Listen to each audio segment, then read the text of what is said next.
Бид өөрөө ярьсандаа мэдээж хамгийн сайныг нь л сонгож хэрэглэхийг зорддог тийм ээ.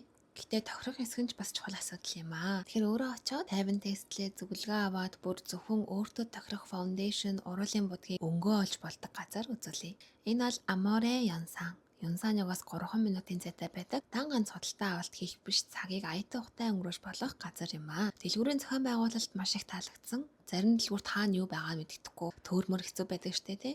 Бүр ч их сэтгэл төрсэн зүйл гэвэл Hera болон Misensign-ийн өөрт яг тохирох бүтээгдэхүүнээ олох хэсэг. Хитгэн зүйлсийг сонгож бөглөөд л мейкапта апгрейд хийж, цэвэрхэн мейкап хийж болох нэ.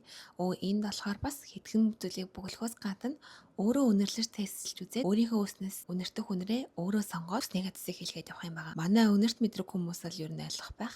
Өөс дуусаагүй бэлэгтэй. Та нар маань Stara гэд брендийг надаар хэлүүлтгөө мэддэг бах те. Энэ брендийн тос нь бол бүх хүмүүсийн номер 1 болсон тос байдаг. Энэ дэлгүүрээс 100,000 воноос дэш худалдаа авалт хийгээд саяны брендийн нэг л бүтээгдэхүүнийг багтаасан байх юм бол Stara-гийн sample pack бэлгэлж байгаа юм байлээ. Гэхдээ Sue House гэдэг аппликейшн дээр бүртгэл хэлсэн байх хэвээр битгий мартаарай. Creator-ийн бэлэг гээд Puzzle Food гэдэг брендing гарын тос бэлгэлсэн.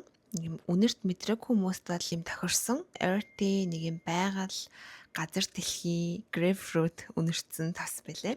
Хурц биш болохоор их таалагдсан. Та хэд маань бас очихдоо тестлээд үзээрэй.